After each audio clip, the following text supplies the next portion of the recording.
The lay media has consistently underreported recent major advances in cancer research and care. Very substantial progress in cancer treatment has recently been made, and the cures for many types of cancer have either already been achieved or are in sight. On today's Health Talk, we're going to focus on these latest positive developments in cancer research and therapy. So please stay tuned for an exciting and important show. Health Talk is up next.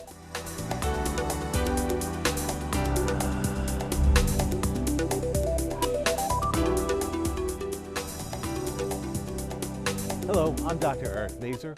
Our topic today focuses on achievements in cancer research and therapy. My guest, an old friend, Dr. Richard Frank. He's Director of Cancer Research at Nuvance Health. Dr. Frank is also a hematologist and oncologist at the Whittingham Cancer Center at Norwalk Hospital. Rich, welcome back to Health Talk. Thank you very much. I always learn so much from you. As any viewer of the show knows, I'm an old, effete, worn out, and out-of-date oncologist, and I always wise. And I always learn so much from you. Yeah. And as we were discussing before the show, there's just been a tsunami of new information about how to treat cancers and new cancer drugs. Let's talk a little bit about the diagnosis. You know, back when I was young, we were just beginning to learn about the molecular biology of cancers. Meaning, you know, what are the signals that cause cancer cells to become awry? That's sort of now changing everything, isn't it? Why don't you tell us a little bit about the evolution of this knowledge and how it's impacting cancer care? Yeah, well, I think as you know, the foundations of cancer really came to be with the discovery of oncogenes, which are pieces of DNA or elements of DNA that, when they're mutated in cancer, signal the cell to grow. So, for example, we need these genes normally to heal, to grow, to become a fetus, to an adult. We need these genes, but they become They become mutated. That's right. You said. In the normal cell, they turn on for a time, then they turn off. But in the cancer cell, they're on all the time. And you know that Varmus and Bishop won the Nobel Prize for the discovery of oncogenes, and targeting these genes, for example, a gene called RAS, is one of the major achievements of modern therapy. Now, the number of oncogenes is now in the hundreds. Right. And so that's why there are literally hundreds of new targeted therapies that chemists have been able to discover, mostly at companies, but with combinatorial chemistry, to come up with small molecules, typically that people swallow, pills, that target very specific mutations in the cell. Those are what we call targeted therapies. And that's really interesting, because we now, I guess, know that cancer cells have one or more, and many times many of these oncogenes turned on. Actually, we've also learned there were genes that normally tell certain cells to turn off and go to sleep that are turned on or not turned on. Right. And we've learning how to reverse those. Exactly. But there are only a few diseases where it's one gene. Maybe we should talk about that later. But it's also led to a lot of differences in understanding cancers and diagnosis. And let's talk a little bit about screening, diagnosis. There are things that I'd never heard of before recently. Tumor cells, grabbing them out of the blood, or DNA. Tell us about that stuff, right? Well, yeah, I think you raise an important point. Many people think, you know, why isn't cancer cured already? Is there a secret, you know, that's being hidden? But as you said in the opening, death rates are dropping. People are living a lot longer with many types of cancers. The problem is, if you take 10 individuals with lung cancer, you know, some of those have been driven by smoking, some are not. Some have a mutation in a gene called EGFR, some don't. So what you called lung cancer, what we did 50 years ago, not that you were there 50 years ago, but I mean under the microscope, is now 10 different diseases at the molecular level. With different switches turned on and off. And so, that's right. So we're curing more people, but not everybody yet, because it's not one disease. You have to stop thinking lung cancer is one disease. It's not. And it's funny, because I think a lot of people not only think of lung cancer as one disease, but think of cancer as one disease. So you literally have hundreds, maybe even thousands of different kinds of cancers that we now understand may be driven genetically by different combinations. Right, and that's why you know, the insurers and Medicare have approved what's called genomic profiling of a cancer. So for every person with an advanced cancer that's not typically curable with present therapies, we send it to either a company or to certain universities run their own genomic panels. Well, they'll look at the 500 critical genes driving a cancer. They'll look to see if there's been a mutation, and then we can treat based on that.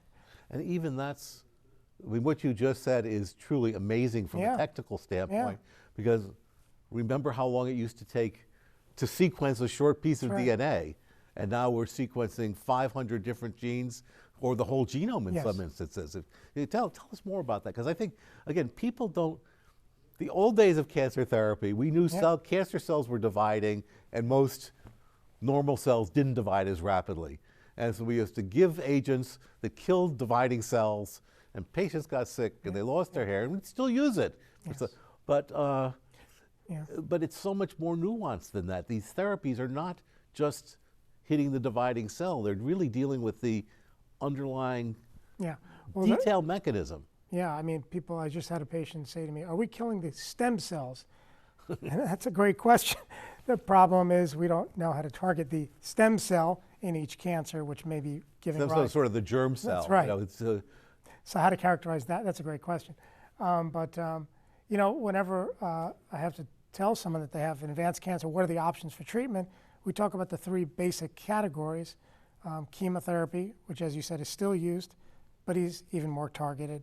Targeted therapies based on the DNA, and the whole new world of immune therapies, which have revolutionized cancer in the past 5 years. Good. So now you talk about 100 people, everyone's got a specific DNA change, but the immune therapies don't care so much. So they train a person's own immune system to target the cancer cell based more on what's outside the cell. So all those little mutations, not quite as relevant. That's why the immune therapies can treat almost all lung cancers, for example. And so these target roles even outside of lung cancer for those therapies. They've got about, I don't know, 15 cancers are now treated with immune therapies or more. And maybe we should let's. Well, I don't get too much into immune therapies, but frankly, back when I was practicing oncology, I never thought immune therapies would work. And the reason, let's give a basic talk on immunology for folks. The body, we grow up from fetuses, and all of our tissues, these are our tissues, we don't want the immune system to attack our tissues. That's right. So there are ways that the immune system is modulated, and those pieces that will attack our own tissues are turned off. That's right. Cancer is a disease of our own tissues, and I always thought, well, you know, how are you going to get your immune system to attack just cancer without destroying the whole person? Yeah. But we learned that cancers actually are different enough and will turn down our immune system that would otherwise attack them. You wanted to say a few words, because it's an amazing discovery. That is, and that I think won the Nobel Prize. If it hasn't, it should. James Allison, he will. To discover these molecules called CTLA4 or PD1. So when we talk about immune therapies, we're talking about a drug like Keytruda or Opdivo, are the trade names, that can be given IV once every 3 or 6 weeks, often with minimal side effects. Sometimes there could be severe side effects, but in general, when they were mostly very well tolerated. So it's not like chemotherapy, hair doesn't fall out, there's not other problems, unless there are problems, but we monitor patients. But I mean, that's the thing. Those drugs, very simply, they target one molecule on the cancer cell that unleashes the T cells. The immune cells of the body, the T cells, are there to attack the cancer. They're just being like a force field, like you said. There's tolerance, so these cells don't attack our own body. But they can be trained and are ready to attack the cancer. They just need to be unblocked, and that's what these drugs do, very simply. Fascinating. So the tumor cells, in some instances, are different enough from normal body tissue that the immune system would attack them, except that the cancer cell also produces a signal that tells the immune system, no, this is, never mind, I'm fine. And the drug blocks that signal. That's right. And you release the block. That's what it is. And I think one of the amazing, this is working on solid tumors. Rich is an oncologist, a hematologist like me. You know, we think of terms of the liquid tumors, tumors of the blood and lymph cells, which have always been more amenable to chemotherapy in general. Nothing so, but in general, they've been more responsive. But things like lung cancer or melanoma, were kidney cell cancer, Yes. were incredibly Yeah. resistant Absolutely. to these chemotherapeutic drugs. And yet, well, the first time I saw a picture in the New England Journal, I'll never forget it, of a melanoma that necrosed, that just died after getting this, I was floored. And the remarkable thing is the patient's own body that does the work. It's not like a chemotherapy that gets into the cell, cancer cell, and tries to kill it. It's just simply unleashing a patient's own immune system. And there are markers to predict who will have a better response to them. Yeah, even in the area of, you mentioned the liquid tumors or the blood cancers. So Hodgkin lymphoma is one of the most sensitive to these drugs. And it will, to like Keytruda or Opdivo. And so Hodgkin lymphoma typically occurs in younger folks, but it also occurs as we age. It's got a bimodal incidence. So in the older person, if you're 80 years old, for example, with Hodgkin's disease, to get ABVD or aggressive chemotherapy is very toxic. But now we can just give these immune therapies, and they work. I think one of the challenges, or I should say the challenges you're facing as a researcher, is we've got all these new agents. How do you fit them in now to the therapy? Which we know that in advanced lung cancer, Opdivo works well in certain situations. Well, do you give that then early on? Do you give it before surgery? There are all these questions that are still unanswered, which is why I said in the introduction, we have a whole armamentarium that we are literally learning how to shoot the guns now. Yeah. Well, I think that's why you go to, why you choose an oncologist or a place for a reputation, experience, knowledge, judgment, and people that we're always conferring, talking with our colleagues. Kidney cancer, for example, is can be a very aggressive cancer, and now it's successfully treated with a targeted therapy. A bunch of them. One is axitinib plus pembrolizumab, so an immune therapy and a targeted therapy. Liver cancer, very difficult to treat, has now had an amazing breakthrough with immunotherapy, atezolizumab, which is another kind of PD-1 drug, plus Avastin now. So the two together can really treat liver cancer. But so what happens is there are a lot of trials going on. We're participating in some of those trials, but some come to the top, right? The results are reported every year, at ASCO and other venues, and that there are comparable regimens, so comparable treatment options. You have to base it on the patient, their age, their comorbidities, how well their organs are functioning, how well they function in life. The point of cancer treatment, if it's not curable, but you have to make a person live well with it. So these are all decisions we have to make to match the best treatment to the patient. Now, Rich, we have less than a minute left. Do we have a sense of why certain cancers are still we still don't have treatments for certain types of cancer? Because pancreas is one that we've struggled with. Yeah. I don't know. Thank you. That's the answer. Yeah, so we don't have all the, but it truly is remarkable. They call it immunologically cold. Okay, so it doesn't have the markers. Even if it has PD-1 as a marker, it just does not respond to immune therapy. Pancreas is different. It's invested in a tumor microenvironment. The answer is there are still cancers which have not really advanced that much. Sarcomas are still very resistant to these treatments. We have to wrap it up now, but maybe we could talk a little bit about how even our concept of certain cancers going, as lung cancer really isn't a single cancer, and how we use genes to segregate these into different, anyway, we'll talk about that later. Unfortunately, we have run out of time. I really want to thank my guest today, Dr. Richard Frank, for joining me on Health Talk today. Remember to send us your questions and comments to healthtalk@newvancehealth.org. We'd love to hear from you. We'll see you next time.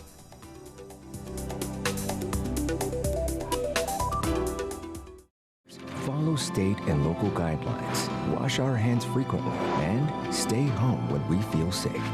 For ourselves, for our loved ones, for our future. Let's move forward together. Learn more at coronavirus.gov. Your blood pressure numbers could change your life. A lot of people don't understand, including myself. I didn't, now I do, the impact of having a stroke. My memory is shot. When I woke up, I couldn't speak. If I would have followed a treatment plan, I would not be in this situation. It's a tough journey. Lowering your high blood pressure could save you from a heart attack or stroke. If you've stopped your treatment plan, restart it or talk to your doctor about creating one that works better for you. Start taking the right steps at manageyourbp.org. It's a new life, but I'm gonna make it better. I'm coming back. Ask your doctor, check your blood pressure.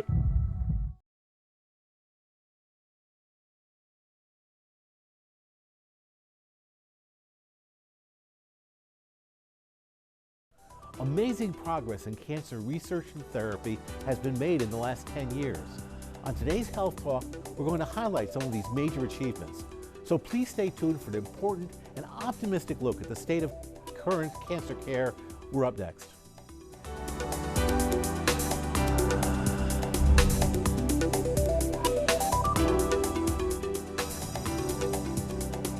Hello, I'm Dr. Eric Baser.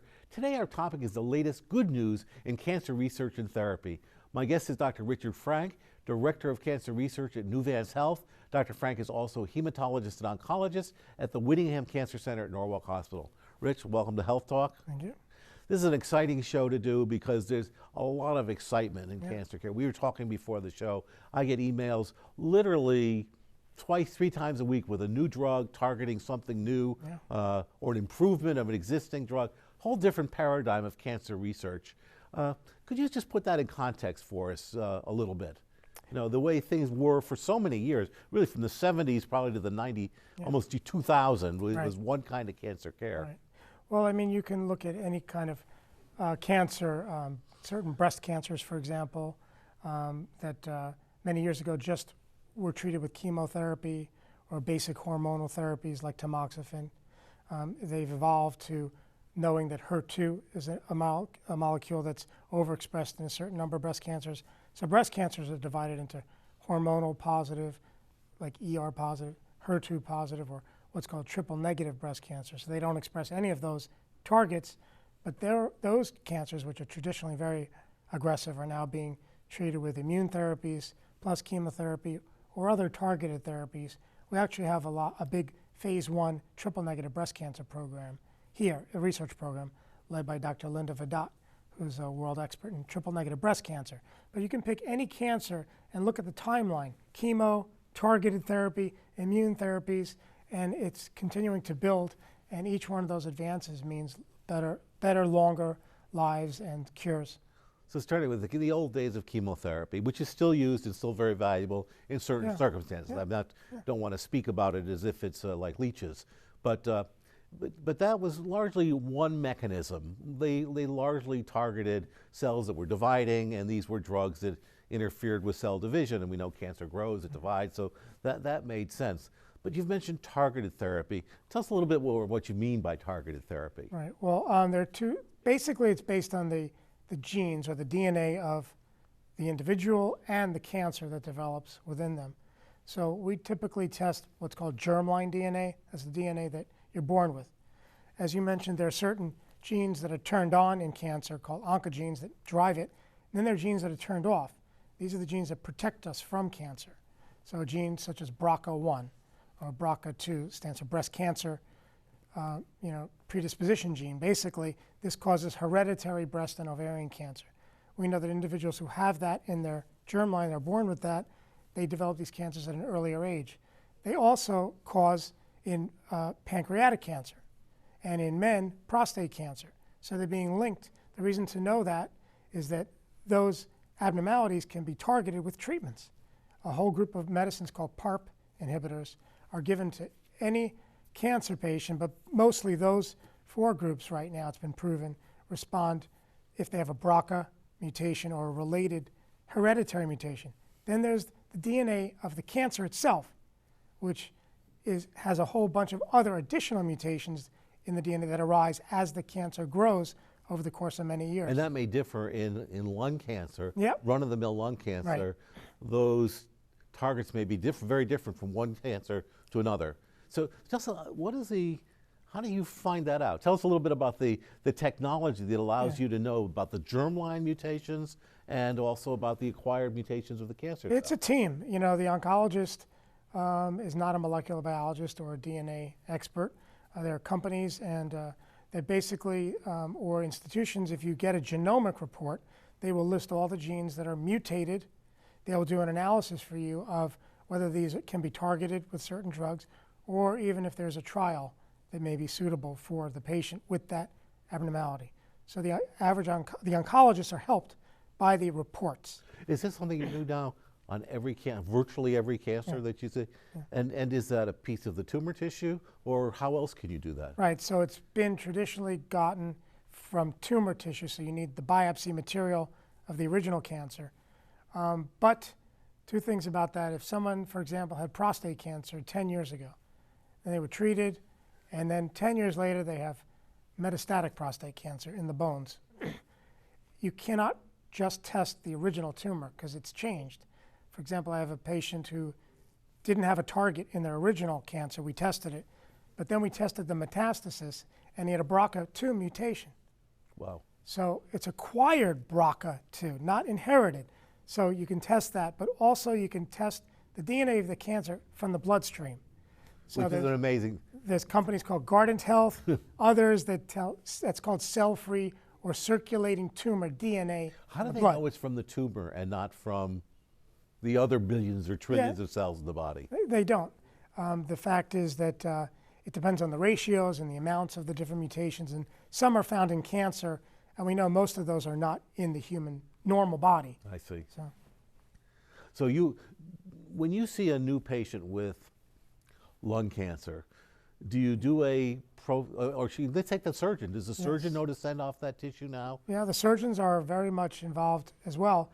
They may send it from the operating room or right after, because they know that even if they've taken out the cancer, if the patient has a particular mutation, they're going to be treated in a certain way to prevent the cancer from coming back. So they'll help the oncologist, so by the time the patient recovers and goes sees the oncologist, he could have all the molecular profiling done. Will you do germline mutation analysis at the same time? And not so much on lung cancer, but on other cancers where these The BRCA. BRCAs are found, we do them. Yeah, a lot of germline And you can do those, I presume, just with an oral swab or something like that? Right. Blood is better, but you can send someone, they can spit into a cup, like 23andMe and such.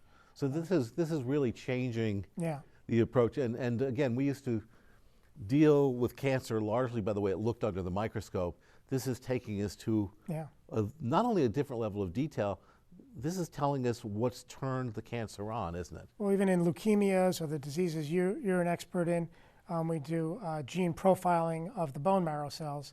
And so if they have a particular mutation, an IDH mutation or something, there are targeted therapies for leukemia, a FLT3 mutation. So again, it's a different spectrum of diseases and mutations, but a whole other world of targeted treatment. So everybody's getting tested up the yin yang, okay? And you got to make sure that it's approved, and it costs money, a lot of money. Most insurances and Medicare do provide for it, but we try to make sure that the companies to whom we send it will not be billing the patient, or there won't be a large copay, because it is many thousands of dollars. And it's really interesting though, because what we're saying is that it's also in many ways choosing therapies or even sequential therapies is more intelligent, because rather than saying, well, we know from experience that if you failed this chemotherapy, that in a small percentage of patients, this secondary chemotherapy works. What we're saying, and again, we discussed this before, but I think it's really important. Cancer cells come from a variety of switches or mutations being turned on and off. And what we're doing is finding drugs to reverse and attack those specific switches. The individual ones, and then if they have a lot of switches or mutations, and they reach a certain threshold of abnormality in the cell, then immune therapy can be applied. Sort of makes sense, because the more mutations the cancer will have, the more likely it is not to resemble normal tissue to which you would be tolerant. It is as simple as that to some extent. Yeah, it's simple as that, but it's only taken. But it's a very different again, it's such a different paradigm from 20 years ago. This is, we talk about targeted therapy, but this is intelligent therapy. And you want to mention, there are a few diseases we are curing today. I mean, CML was the first one, chronic myelogenous leukemia. I've mentioned this on the show before. My father-in-law died of that when I was in medical school. That's how I got interested in hematology. It's due to a single mutation, which they had just discovered the chromosome when I was in medical school, called the Philadelphia chromosome. And I'm not lecturing to Rich because he knows all of this very well. We found that produced an abnormal protein, an on switch, a single one. This is one of the cancers which is driven by a single on switch. They've developed a drug that turned off that on switch. And my understanding now is that the lifespan, if you have CML, is pretty much the same as if you didn't. Pretty much normal, but even the advances, there's now 4th generation Gleevec, for example, the first generation. They've had multiple generations. Multiple, because people can become resistant, and based on the specific mutation even, there's newer types of drugs. Which is, and again, this is the chemists that do this, it's sort of amazing that they're able to fit they discover the mutation, then they're able to model 3-dimensionally what that mutant protein looks like, and then they can model a drug to turn that off or on. I just find and it works. Well, speaking of that, one of the most difficult mutations to target in solid tumors is a gene called RAS. And that's sort of the holy grail of holy grail, especially of pancreatic cancer. Unfortunately, the RAS mutations are also a few of them, but there's one in particular, if you have, that's now the target of a very successful new drug that's in clinical trials, undoubtedly will be approved for general use. We're participating in those trials, but it's from Amgen. It's called sotorasib, but it targets a specific RAS mutation. So if you have lung cancer or colon cancer and this mutation, it definitely can improve life if you've already had all other treatments. It's a newer, big advance. And Rich, these have different side effect profiles than chemotherapy drugs, don't they? We've got less than 2 minutes. Do you want us to say a few words about how, we always used to have the discussion of hair loss and nausea and vomiting. This is a different world. Less or so. Yeah, often the targeted therapies can cause hand-foot syndrome or rashes, different types, hypertension. They have their own side effects, but usually better than your average and hard chemotherapy. A lot of them are pills, aren't they? Yeah, they're all pills, most of them. It's truly amazing. Where do you see, again, we're running out of time. What do you see the next 5-10 years in cancer therapy? What do you see happening? Yeah, well, hopefully there's an immune therapy called CAR T-cell therapy. So I see a lot of that in my email. And that's really revolutionizing the treatment of refractory blood cancers, lymphomas, leukemias in children. We're hoping that solid tumors can be the next this is where they take patient cells and they re-engineer them in the test tube and they give them back. They're sort of super immune cells when they give them back. They re-engineer them to target the cancer. They know the targets in the immune therapies, but immune cell cancers. But for pancreatic cancer, for example, they don't know what target yet, so it hasn't yet worked. But I think that level of immune treatment probably is the next major revolution. And Richard, again, less than a minute left. Early detection. We've talked. That was sort of the holy grail. Still is for certain cancers, colon cancer. I know they've expanded the lung cancer. Do you see other screening programs getting better so that we can actually cure people? Prostate's always been controversial. Pancreas, we don't have anything. Yeah, pancreas is coming. I know you're studying that. Coming along. Many universities have shown that if you have a hereditary predisposition like a BRCA mutation and a family member with pancreatic cancer, you probably will benefit from having either an endoscopy or an MRI or even a CT. We are running some of those early detection studies in pancreatic cancer. So I think that will be a success story eventually. Richard, early detection. That's good. Again, so I can't underemphasize the progress that's been made the past 10 years. I don't know how you keep your head around it. I want to congratulate what you've done because I know what you've brought here. It's a tremendously broad and smart research program that helps patients. I think that's the biggest thing, is this helps patients. Of course. Unfortunately, we have run out of time. I really want to thank my guest today, Dr. Richard Frank, for joining us on Health Talk. Remember to send us your questions and comments. Please send them to healthtalk@newvancehealth.org. We'd love to hear from you. See you next time. Take care, and be happy about what's going on in cancer. It's amazing.